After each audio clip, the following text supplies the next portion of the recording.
दादी साहब अबीरा से कहती हैं कि वो असलियत में कभी माँ नहीं बन सकती, कभी वो दर्द महसूस नहीं कर सकती, उसे मॉर्निंग सिकनेस नहीं होगी। 9 महीने तक उसे कभी कमर तो कभी पैरों में दर्द नहीं होगा। ये रिश्ता क्या कहलाता में बहुत कुछ ऐसा हो रहा है जो दर्शकों को हैरान कर रहा है।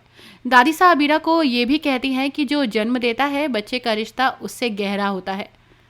इन दिनों काफ़ी कुछ हो रहा है प्रोग्राम में, इमोशनल ड्रामा चल रहा है। शो लगातार टीआरपी चार्ट में बरकरार है और दर्शकों को खूब पसंद आ रहा है।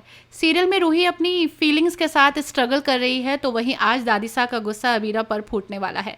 इतना ही नहीं, आज दादी रूही के कान भी भरने वाली हैं। तो चलिए आपको बताते हैं कि आज के एपिसोड में क्या होने वाला है। शुरुआत होती है अबीरा से, जो अपने पूकी बेबी को एक्सपीरियंस करने के लिए हर तरह की कोशिश कर रही है। रूही हील्स नहीं पहन सकती, तो अबीरा ने भी हील्स छोड़ दी है। अब आज अबीरा अपने पेट में तकिया लगाकर प्रेगनेंसी एक्सपीरियंस कर रही होती है, जहां उसकी सास विद्या भी उसकी भावनाओं को समझती है, लेकिन इतने में दादी सा आ जाती है और अबीरा को खूब खरी खोटी सुनाती हैं। असलियत में कभी माँ नहीं बन सकती वो, कभी वो दर्द महसूस नहीं कर सकती, उसे मॉर्निंग सिकनेस हो रही होगी। 9 महीने तक उसे कभी कमर तो कभी पैरों में दर्द नहीं होगा।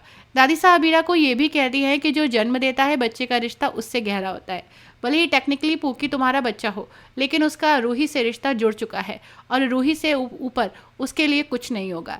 इतना ही नहीं, जब अबीरा और विद्या दादी साहब को जवाब देने की कोशिश करते हैं, तो दादी साहब विद्या को भी याद दिलाती हैं कि अरमान भी उसका बेटा था, लेकिन अपनी असली माँ के आते ही वो उसे भूल गया और दोबारा विद्या के वापस शिवानी की मौत के बाद आ गया।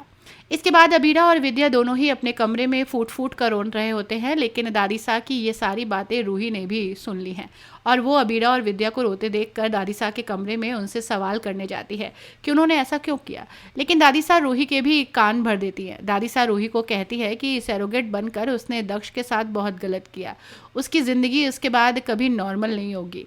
अबीरा तो फर्म ज्वाइन कर लेगी, लेकिन उस बच्चे की भी जिम्मेदारी रूही पर आ जाएगी। अब ऐसे में देखना ये होगा कि दादी साहब की बातों का रूही पर क्या फ़र्क पड़ता है।